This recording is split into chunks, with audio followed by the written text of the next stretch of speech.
السلام عليكم ورحمة الله وبركاته. الحمد لله رب العالمين وبه نستعين على أمر الدنيا والدين، والصلاة والسلام على أشرف الأنبياء والمرسلين سيدنا محمد وعلى آله وصحبه أجمعين. أعوذ بالله من الشيطان الرجيم. بسم الله الرحمن الرحيم. الحمد لله رب العالمين الرحمن الرحيم مالك يوم الدين إياك نعبد وإياك نستعين اهدنا الصراط المستقيم صراط الذين أنعمت عليهم غير المغضوب عليهم ولا الضالين آمين. بسم الله الرحمن الرحيم. رب اشرح لي صدري ويسر لي أمري واحلل عقدة من لساني يفقهوا قولي. Kata-kata inti dari saya pertama, Alhamdulillahirabbil alamin. Kedua, Allah subhanahu Muhammad wa ala Muhammad. Ketiga, aku sayang kepada orang tuaku dan aku sayang kepada kalian semuanya. Yang kita mau sekarang ngaji surat An-Nisa ayat 92 yang insyaallah sampai 96. Dengarkan baik-baik pada kita dengan jelas, semoga Allah memberi rahmat kepadaku dan memberi rahmat kepada kalian semuanya. Amin amin ya rabbal alamin.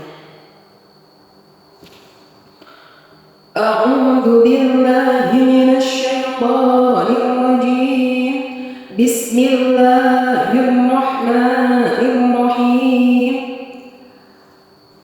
وما كان لمؤمن أن يقتل مؤمنا إلا خطأ ومن قتل مؤمنا خطأ فتحرير رقبة مؤمنة ودية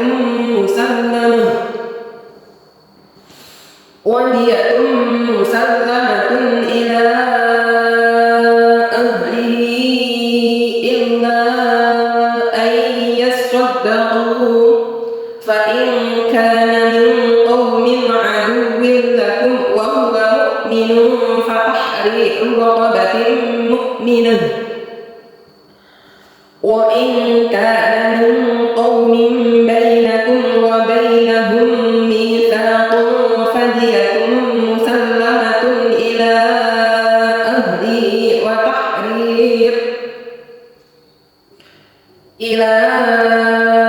أهله وتحرير رقبة مؤمنة فمن لم يجد فصيام شهرين متتابعين توبة من الله وكان الله عليما حكيما ومن يقتل مؤمنا متعمدا فجزاؤه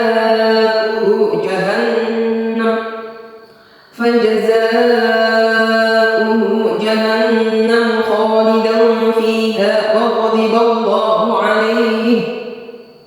وغضب الله عليه ولعنه وأعد له عذابا عظيما. يا أيها الذين آمنوا إذا ضربتم في سبيل الله فتبينوا ولا تقولوا لمن ألقى إليكم السلام لست مؤمنا تبتغون عرض الحياة الدنيا فعند الله مغانم كثيرة كذلك كنتم من قبل فمن الله عليكم فتبينوا إن الله كان بما تعملون خبيرا. لا يستوي القاعدون من المؤمنين غير أولي الضرر والمجاهدون في سبيل الله بأموالهم وأنفسهم فضل الله المجاهدين بأموالهم وأنفسهم على القاعدين درجة وكلا وعد الله الحسنى وفضل الله المجاهدين على القاعدين أجرا عظيما. درجات منه ومغفرة ورحمة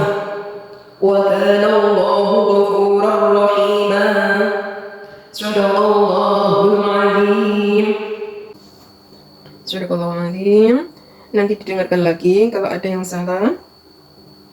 Kita betulkan, tahu kesalahannya. Dan apabila sudah benar, alhamdulillah. Nah, sekarang kita mempelajari tafsirnya. Apa sih maknanya? Apa sih isi kandungannya? Dan pelajaran apa yang dapat kita petik dari kita membaca firman-firman Allah. Dan semoga kita mendapatkan ilmunya atau ilmu hikmahnya. Aku berlindung kepada Allah dari godaan syaitan yang terkutuk dengan menyebut asma Allah yang maha pengasih lagi maha penyayang. Dengarkan baik-baik, perhatikan dengan tenang. Semoga Allah memberi rahmat kepadaku dan memberi rahmat kepada kalian semuanya. Amin. Sekarang ayat 92. Ini menerangkan tentang hukum membunuh seorang muslim ya. Menerangkan tentang hukum membunuh seorang muslim. Ya, ayat 92 itu. Ya. Sekarang kita baca ayat 92. Dan tidak layak bagi seorang mukmin membunuh seorang mukmin yang lain kecuali karena tersalah atau tidak sengaja. Dan barang siapa membunuh seorang mukmin karena tersalah, hendaklah ia memerdekakan seorang hamba sahaya yang beriman serta membayar diat yang diserahkan kepada keluarganya si terbunuh itu, kecuali jika mereka keluarga terbunuh bersedekah. Jika ia si terbunuh dari kaum yang memusuhimu, padahal ia mukmin, maka hendaklah si pembunuh memerdekakan hamba sahaya yang mukmin. Dan jika ia si terbunuh dari kaum kafir yang ada perjanjian damai di antara mereka dengan kamu, maka hendaklah si pembunuh membayar diat yang diserahkan kepada keluarganya si terbunuh serta memerdekakan hamba sahaya yang mukmin. Barang siapa yang tidak memperolehnya, maka hendaklah ia si pembunuh berpuasa 2 bulan berturut-turut sebagai cara tobat kepada Allah. Dan adalah Allah maha mengetahui lagi maha bijaksana. Subhanallah, alhamdulillah, wala ilaha illallah, wallahu akbar, wala haula wala quwwata illa billahil aliyil azim. Jadi Islam itu memang rahmatan lil alamin ya, dalam segi hukum membunuh saja hukum membunuh seorang mukmin itu ada hukumnya ya. Nggak asal-asal membunuh ya, tanpa dasar, harus mempunyai dasar. Inilah hukum ya di dalam Islam. Jadi apabila ada seorang mukmin ya dibunuh ya, kudu memerdekakan seorang hamba sahaya atau membayar diat. Lek zaman dulu itu memerdekakan budak. Makanya Islam itu termasuk apa itu peradaban yang mulia. Perbudakan zaman dahulu itu hilang disebabkan syariatnya Islam itu salah satunya membebaskan budak. Makanya ketika Nabi Muhammad SAW haji wada itu terakhirnya penghapusan perbudakan, karena hampir sudah nggak ada perbudakan pada waktu itu. Makanya pidatonya terakhir itu perbudakan dihapuskan. Itulah salah satunya Islam itu menghapus budaya yang tidak baik, yang tidak adil dan beradab itu secara berangsur-angsur. Salah satu memerdekakan seorang budak ya, budak mukmin. Terus akhirnya lambat laun perbudakan itu kan terkikis. Hampir nggak ada perbudakan. Nah, terakhir Nabi Muhammad haji wada, perbudakan itu dihapus. Sudah nggak boleh ada perbudakan. Karena pada zaman itu sudah ya, haji wada itu haji terakhirnya Nabi Muhammad ya. Itu ibaratnya sudah pidatonya itu mendekati wafatnya. Itu yang mengetahui Abu Bakar sahabatnya ya. Pidatonya itu seakan-akan itu sudah Islam itu sudah sempurna. Nabi Muhammad menyempurnakan ajaran Islam dengan firman-firman Allah itu hampir sempurna ya. Pas waktu haji wada itu. Nah, makanya terkikis sehingga sampai sekarang pun perbudakan nggak ada karena sudah dihapus ketika Nabi Muhammad mendekati wafatnya ketika haji wada. Nah, ini ayat ini menerangkan inilah perjuangan Islam. Jadi setiap ada orang yang tersalah ya membunuh tanpa dasar, maka dia itu membayar diat, membebaskan hamba sahaya, membebaskan budak loh ya, dalam arti. Terus apabila mereka itu ibaratnya keluarga yang terbunuh itu bersedekah, waya kan mendapat diat, waya mendapat harta dari orang yang membunuh toh, tetapi disedekahkan. Mungkin yang membunuh itu orang yang tidak mampu, makanya dia mengampuni, wis nggak apa-apa tak ampuni. Nah, itu derajatnya seperti sedekah, yang seharusnya si pembunuh kuwiki membayar dengan hartanya, karena dia itu mungkin ya orang yang tidak mampu ya, mungkin ya, makanya disedekahkan dalam arti seperti itu, dapat pengampunan ngono ya, nggak usah duit ya apa wis tak ampuni ngono loh maksudnya ya. Makanya itu nanti pahalanya di akhirat juga besar, mengampuni orang-orang yang bersalah seperti itu, karena pahalanya seperti sedekah ngono ya. Makanya di sini diterangkan ya. Dan barang siapa membunuh seorang mukmin karena tersalah, hendaklah ia memerdekakan seorang hamba sahaya yang beriman serta membayar diat yang diserahkan kepada keluarganya si terbunuh itu, kecuali jika mereka keluarga terbunuh bersedekah. Bersedekah itu dalam arti mengampuni, wayahe yang membunuh itu membayar diat terus diampuni, wis nggak usah ya, nggak usah dibayar diate ngono. Nah, wong sing keluarganya itu ya, keluarganya terbunuh kuwi ibarate koyo sedekah pahalane ngono ya, dapat pengampunan ngono ya. Eneng yo ngono ki dapat pengampunan ngono ya.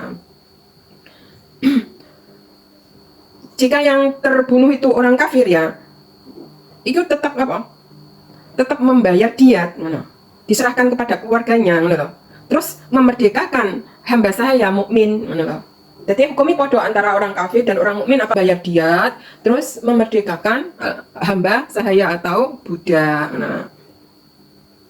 Nah, yang nggak punya harta sama sekali bagaimana? Cara tobatnya ya, mereka sesuai dengan hukum di negaranya itu, mungkin di penjara ya. Tapi di syariat pada zaman dahulu itu disuruh berpuasa 2 bulan berturut-turut. Nah, nggak duit bondo dunyo ya. Itu caranya bertobat kepada Allah. Nah, makanya itu di dalam Islam itu sangatlah adil ya. Tidak layak bagi seorang mukmin membunuh seorang mukmin lain. Itu nggak boleh ya, ya. Kecuali karena tersalah. Dalam arti ini loh ya. Wong mukmin ya, dengan mukmin ya, uduk-uduk orang bersalah dibunuh. Maka hukumnya dalam Islam ya dengan kisah bunuh. Tetapi di sini ini loh ya. Membunuh orang yang tersalah seperti begini ya. Contohnya dua orang berkelahi ngono ya. Kemudian dilerai orang ketiga. Orang ketiga itu melerainya itu membela yang lemah. Nah, terus nggak sengaja ya njotos sing wong sing jahat kuwi ya. Kemudian mati ngono lho ya. Paham insyaallah? Karena tersalah toh, atau membunuh tidak sengaja toh, iki loh mendapatkan diat ngono loh, yaitu dengan memerdekakan seorang hamba sahaya atau budak atau membayar diat dan membayar diat. Contohnya wong mukmin nggak bersalah ngono ya, kemudian dibunuh, maka hukumnya ya qisasnya dengan bunuh ngono loh ya. Tetapi di sini ya membunuh orang yang tersalah. Paham kan ya, orang yang tersalah. Contoh kamu dirampok ngono ya, dirampok ngono nenggo terus rampoknya mbok jotos, kemudian rampoknya mati. Kuwi kan ya membunuh orang yang tersalah toh, ya. Ngono ya, paham insyaallah. Lah, wong sing membunuh kuwi kon bayar dia karo kon memerdekakan budak. Lek rai ora kuat kon poso 2 bulan secara berturut-turut ngono ya. Bukan hanya membunuh, cukup membunuh orang salah jujuk dibunuh nggak oleh ya, ngono ki nggak oleh, hukumnya wis nggak podo, hukumnya nggak sama dengan ini karena tersalah. Membunuh orang mukmin yang tidak bersalah kuwi bagaikan membunuh manusia seluruhnya loh ya. Makanya kisosnya ya dengan dibunuh ngono loh ya. Tapi ini kisosnya orang yang membunuh orang yang tersalah ngono loh ya. Contohnya membela diri ngono loh ya, ibaratnya kayak Nabi Musa ngono kan loh ya. Nabi Musa melerai ya wong tukaran, terus baru ngono apa? Dia membela yang lemah, terus yang kuat itu dijual terus mati. Iki kan ibaratnya membunuh orang yang tersalah. Ngono contohnya ya, wis dekat ya. Itu contohnya Nabi Musa sendiri ya. Ngono ya. Jadi membunuh orang yang tersalah kuwi yaitu memerdekakan budak, terus membayar diat ngono ya. Ini di dalam Islam. Lek ora kuat puasa berturut-turut selama 2 bulan. Diteruskan. Sekarang 93. Dan barang siapa yang membunuh seorang mukmin dengan sengaja, maka balasannya ialah jahanam kekal ia di dalamnya, dan Allah murka kepadanya dan mengutukinya serta menyediakan azab yang besar baginya. Nah, ayat 93 iki, wong kok bunuh wong mukmin sing gak bersalah. Contohnya membunuh ibu-ibu, membunuh anak-anak, bapak-bapak yang lemah, kakek-kakek yang lemah, orang-orang rakyat sipil yang lemah, dibunuhnya. Maka tempatnya adalah jahanam tempatnya ya. Tempatnya jahanam, Allah murka kepadanya. Itulah azab yang besar. Jadi nenggok dunia dia dihukumi ya, yo gantian dibunuh wisose. Terus nenggok akhirat mereka ya ditempatkan di neraka jahanam. Makanya kalau mereka itu tobatnya itu ya dengan kisosnya dengan dibunuh ya. Orang yang sengaja membunuh orang mukmin ya dengan sengaja ya. Kemudian mereka tidak bertobat, terus nggak ada yang menghukuminya, maka dia tempatnya neraka jahanam, kekal di dalamnya. Tetapi bagaimana ya, ada orang membunuh orang ya, orang membunuh orang mukmin yang tidak bersalah, kemudian dia tangkap polisi, kemudian diadili, kemudian dia juga dihukumi dihukum pancung toh, sesuai dengan hukum di negara itu. Dia membunuh, besoknya dengan dibunuh. Ya, kalau dia itu sudah taubatan nasuha, meminta ampun kepada Allah atas kesalahannya, yaitu kisahnya kan dengan dibunuh ya. Saat durungnya dibunuh kan dia bertobat akhirnya ya. Lah tobatannya itu loh ya diterima oleh Allah ya atas kesalahannya. Impas dia membunuh orang ganti dia dibunuh. Nah, sebelum dibunuh itu ya, sebelum diadili, dia kan taubat ya, dibimbing sesama Islam, dibimbing ya secara Islam bertobat terus dan sebagainya ya. Terus akhirnya dia bertobat. Apakah orang seperti itu diampuni oleh Allah? Insya Allah diampuni, karena sebelum dibunuh sudah bertobat. Ya, dia meminta ampun kepada keluarga yang dibunuhnya, terus kemudian dia berserah diri dengan hukum itu, ya. Kemudian dia sudah minta ampun kepada Allah juga. Insya Allah diampuni. Yang di sini yang diterangkan membunuh seorang mukmin dengan sengaja, terus dia itu masih bebas, nggak terkena hukum ibaratnya. Maka dia nggak bertobat ya, dia nggak bertobat, lolos dari hukum negara itu, terus dia itu malah justru semakin jahatnya, semakin zolimnya, maka dia tempatnya neraka jahanam. Dia diazab oleh Allah dengan azab yang besar, yaitu neraka jahanam loh. Nah, bahan bakarnya api, batu ya, dan manusia. Na'udzubillahi min dzalik, na'udzubillahi min dzalik. Sekarang kita meneruskan 94, yaitu menerangkan tentang berlaku telitilah mengambil suatu tindakan. Nah, ini dituntun ya, umat Islam apabila mengambil keputusan ini harus dengan teliti, nggak gerusa-gerusu ya. 94. Wahai orang-orang yang beriman, apabila kamu pergi berperang di jalan Allah, maka telitilah dan janganlah kamu mengatakan kepada orang yang mengucapkan salam kepadamu, kamu bukan seorang mukmin, lalu kamu membunuhnya dengan maksud mencari harta benda kehidupan di dunia. Karena di sisi Allah ada harta yang baik, begitu jugalah keadaan kamu dahulu, lalu Allah menganugerahkan nikmatnya atas kamu, maka telitilah, sesungguhnya Allah Maha mengetahui apa yang kamu kerjakan. Nah, ini pada zaman itu ya, apabila perang, contohnya pada zaman Nabi itu kan dimusuhi orang kafir ya. Yang memusuhi Islam itu orang kafir, nggak mau Islam itu dihapus, Islam dihanguskan. Tetapi wong kafir itu dengan cara menyerangnya, dengan cara perang, memerangi, ya, dengan membunuh orang-orang beriman, ya. Nah, otomatis wong beriman itu melawan juga. Nah, di sela-sela peperangan apabila ada ya, contohnya ya, yang sadar, dapat hidayah, terus dia mengucapkan syahadat atau dia masuk Islam, dia mengucapkan syahadat, kemudian mereka membunuhnya. Nah, dengan apa itu tujuan mereka dibunuh kan mendapatkan harta rampasan perang, ya. Itu dilarang di dalam ajaran Rasulullah, karena harta yang barokah yang banyak itu ada pada sisi Allah, ya. Harta yang banyak itu. Jadi jangan ngarani gerusa-gerusu dalam perang membunuh mereka, lek wong wis corongannya menyerahkan diri, kemudian dia taubat, kemudian masuk Islam, ya terimalah, ya, diterima. ya dalam arti apa dia di apa iki tahan dulu ngono ya, jangan kesusu lek aja, jangan kesusu dibunuh ngono, gak oleh. Kon teliti, jo grusa-grusu gak oleh ya. Kalau orang itu sudah masuk Islam, menyerahkan diri, nah ditahan dulu, kemudian dengarkan ucapannya, dia sudah bersaksi, kemudian masuk Islam. Nah, akhirnya menjadi pengikutnya Nabi Muhammad itu kan banyak sekali. Pada perang Badar itu musuh-musuhnya Nabi Muhammad ya. Itu banyak yang masuk Islam, ya. Jadi apabila ada orang yang sudah ini menerangkan pada zaman Nabi ya, pada zaman dulu ya, diteliti dulu ngono loh ya. Ini menandakan bahwa Islam itu rahmatan lil alamin, rahmat. Kalau ada orang yang sudah menyerah ya, kan melindungi, ditahan, perlakukan dengan baik. Ya, itu ajaran Islam.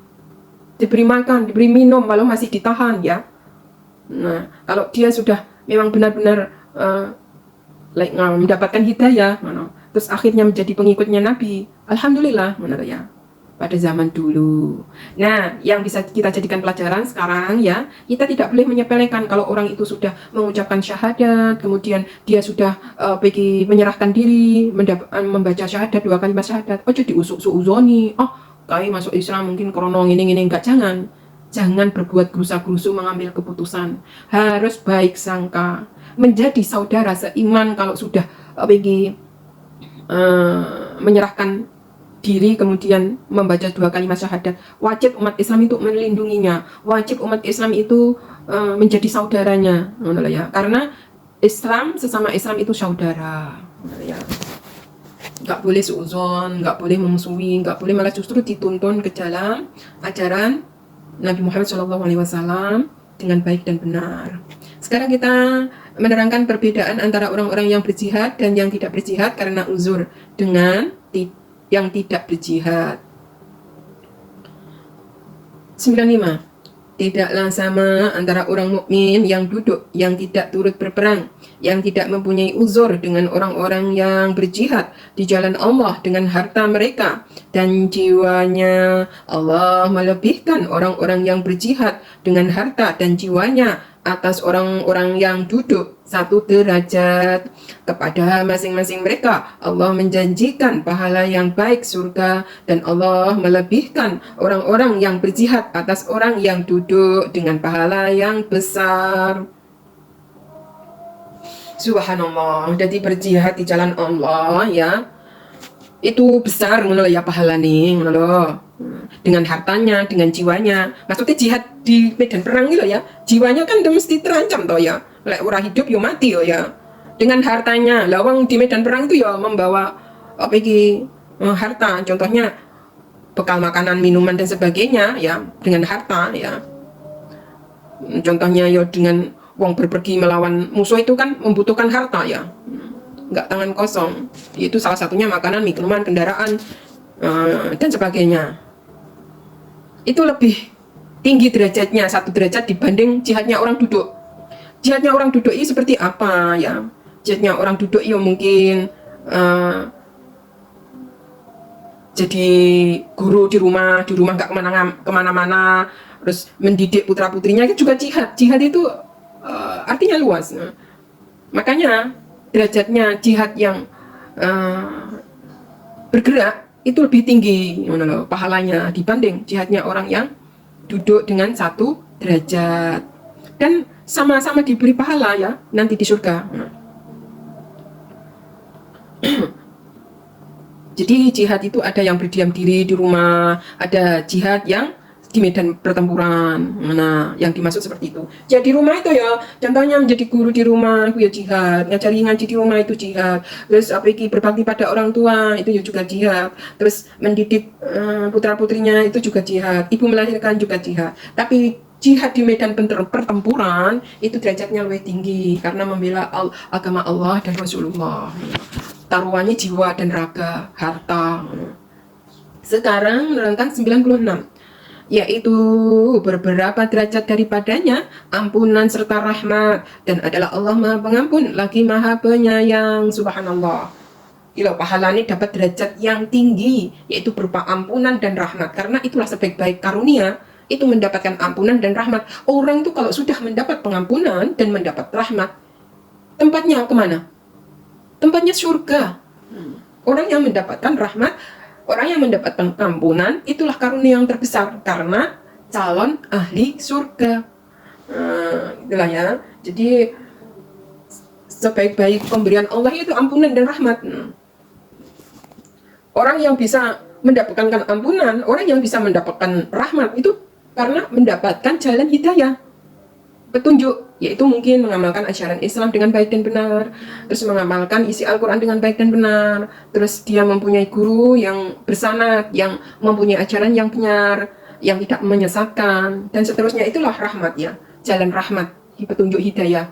Salah satunya ya dengan ilmu, para alim ulama, jalannya surga, jalannya ampunan, jalannya rahmat, mendapatkan rahmat, jalannya mendapatkan ampunan, jalannya mendapatkan rahmat, iya dengan mengaji. Karena ilmu itu dengan ilmu, amal itu dengan ilmu, ya ilmu yang menyelamatkan, yaitu ilmu para alim ulama, ilmu yang menyelamatkan akhirat, menyelamatkan dunia dan akhirat. Demikianlah keterangan surat An-Nisa ayat 92 sampai 96 ya. Kalau ada yang benar boleh diikuti, kalau ada yang salah boleh dikritisi untuk membangun kedepannya menjadi insan yang lebih mengerti. Ihdinas siratal mustaqim. Wassalamualaikum warahmatullahi wabarakatuh.